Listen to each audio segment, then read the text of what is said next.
بسم اللہ الرحمن الرحیم۔ السلام علیکم ناظرین، آج ہم آپ کو ایک بچے کے ایمان کی آزمائش کا دل افروز واقعہ سنائیں گے۔ ویڈیو کو پورا ضرور سنیے گا، اس سے ضرور آپ کا ایمان تازہ ہو جائے گا۔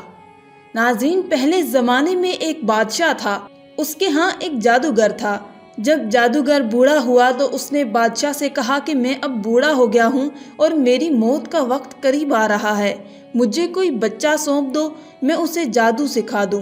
چنانچہ ایک ذہین لڑکے کو وہ تعلیم دینے لگا۔ لڑکا اس کے ہاں جاتا تو راستے میں ایک راہب کا گھر پڑتا، وہ عبادت اور واعظ و نصیحت میں مشغول ہوتا۔ یہ بھی کھڑا ہو جاتا اور اس کے طریقہ عبادت کو دیکھتا اور واعظ سنتا۔ آتے جاتے یہاں رک جایا کرتا تھا، جادوگر بھی مارتا اور باپ بھی، کیونکہ وہاں وہ دیر سے پہنچتا اور یہاں بھی دیر سے آتا۔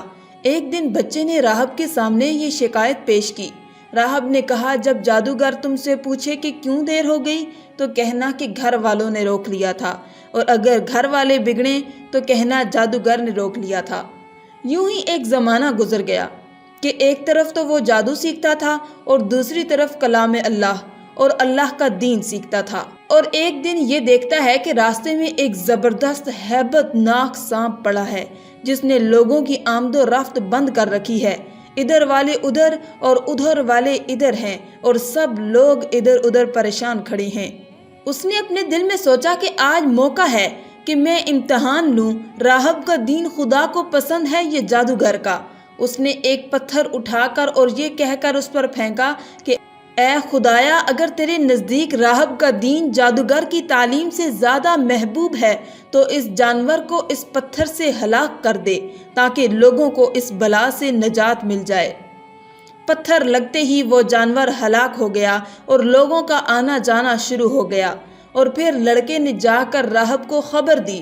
اس نے کہا، پیارے بچے، آج کے دن تو مجھ سے افضل ہے، اب خدا کی طرف سے تیری آزمائش ہوگی، اگر ایسا ہوا تو لوگوں کو میری خبر نہ کرنا۔ اب اس بچے کے پاس حاجت مند لوگوں کا تانتا لگ گیا۔ اس کی دعا سے مادرزاد اندھے، کوڑی، جذامی اور ہر قسم کے بیمار اچھے ہونے لگے۔ بادشاہ کے ایک نابینا وزیر کے کان میں یہ بات پڑی، وہ بڑے تحفے تحائف لے کر حاضر ہوا اور کہنے لگا کہ مجھے شفا دے دے تو یہ سب کچھ تجھے دے دوں گا۔ اس نے کہا، شفا میرے ہاتھ میں نہیں، میں تو کسی کو شفا نہیں دے سکتا۔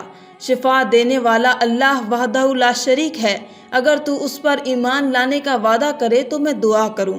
اس نے اقرار کیا، بچے نے اس کے لیے دعا کی، اللہ نے اسے شفا دے دی۔ وہ بادشاہ کے دربار میں آیا اور جس طرح اندھا ہونے سے پہلے کام کرتا تھا اسی طرح کام کرنے لگا۔ اس کی آنکھیں روشن تھیں۔ بادشاہ نے متعجب ہو کر پوچھا کہ تجھے آنکھیں کس نے دیں؟ اس نے کہا، میرے رب نے۔ بادشاہ نے کہا، ہاں، یعنی میں نے دی ہیں؟ وزیر نے کہا، نہیں نہیں، میرا اور تیرا رب صرف اللہ ہے۔ اب بادشاہ نے اس کی مار پیٹ شروع کر دی اور طرح طرح کی تکلیفیں دیں اور پوچھنے لگا، تجھے یہ تعلیم کس نے دی؟ آخر اس نے بتایا کہ میں نے اس بچے کے ہاتھ پر اسلام قبول کیا ہے۔ اس نے اسے بلایا اور کہا کہ اب تم جادو میں کامل ہو گئے ہو، اندھوں کو بینا اور بیماروں کو تندرست کرنے لگے ہو۔ اس نے کہا، غلط ہے، میں کسی کو شفا نہیں دے سکتا ہوں، نہ جادوگر ہوں، شفا اللہ کے ہاتھ میں ہے۔ وہ کہنے لگا، اللہ تو میں ہی ہوں۔ اس نے کہا، ہرگز نہیں۔ بادشاہ نے کہا، پھر تو میرے سوا کسی اور کو رب مانتا ہے؟ تو اس نے کہا، میرا اور تیرا رب اللہ ہے۔ اس نے اب اس بچے کو طرح طرح کی سزائیں دینی شروع کر دیں، یہاں تک کہ راہب کا پتہ لگا لیا اور راہب کو بلا کر کہا کہ اسلام کو چھوڑ دے۔ اس نے انکار کیا تو بادشاہ نے اسے آرے سے چروا دیا۔ پھر اس نوجوان سے کہا کہ تو بھی دین اسلام سے پھر جا۔ اس نے انکار کر دیا تو بادشاہ نے اپنے سپاہیوں کو حکم دیا کہ اسے فلاں پہاڑ کی چوٹی پر لے جاؤ، وہاں پہنچ کر اگر دین سے باز آ جائے تو اچھا ہے، ورنہ وہیں اسے لڑکا دیں۔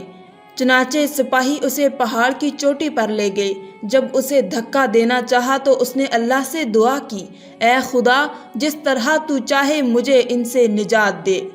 اس دعا کے ساتھ ہی پہاڑ ہلا اور سب سپاہی لڑک گئے، صرف وہی بچہ ہی باقی رہ گیا۔ وہاں سے بادشاہ کے پاس گیا۔ بادشاہ نے کہا یہ کیا ہوا، میرے سب سپاہی کہاں ہیں؟ بچے نے کہا خدا نے مجھے بچا لیا اور وہ سب ہلاک ہو گئے۔ بادشاہ نے اپنے دوسرے سپاہیوں کو حکم دیا کہ اسے کشتی میں بٹھا کر لے جاؤ اور سمندر میں پھینکاؤ۔ یہ لوگ اسے لے کر چلے۔ بیچ سمندر کے پہنچ کر جب اسے پھینکنا چاہا، پھر وہی دعا کی، یا اللہ جس طرح تو چاہے مجھے ان سے بچا۔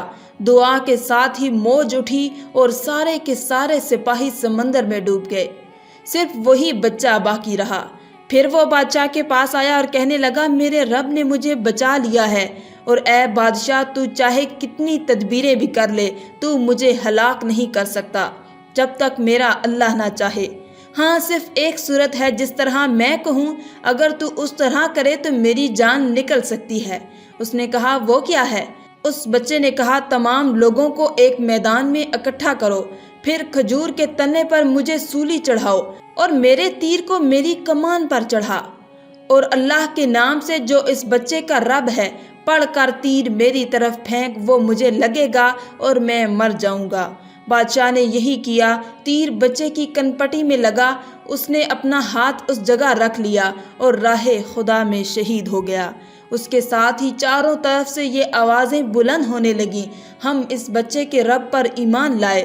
یہ حال دیکھ کر بادشاہ کے ساتھی بڑے گھبرائے اور کہنے لگے ہم تو اس بچے کی ترکیب سمجھے ہی نہیں، دیکھیے اس کا اثر کیا پڑا کہ سب لوگ ہی دین اسلام میں داخل ہو گئے۔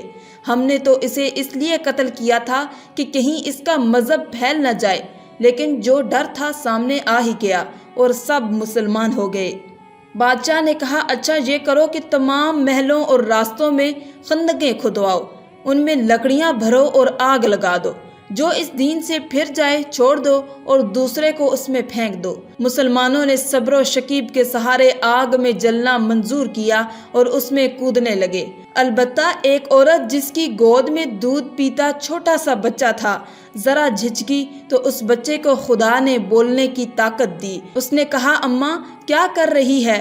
تم تو حق پر ہو، صبر کرو اور اس میں کود پڑو، اور وہ اس میں کود پڑی۔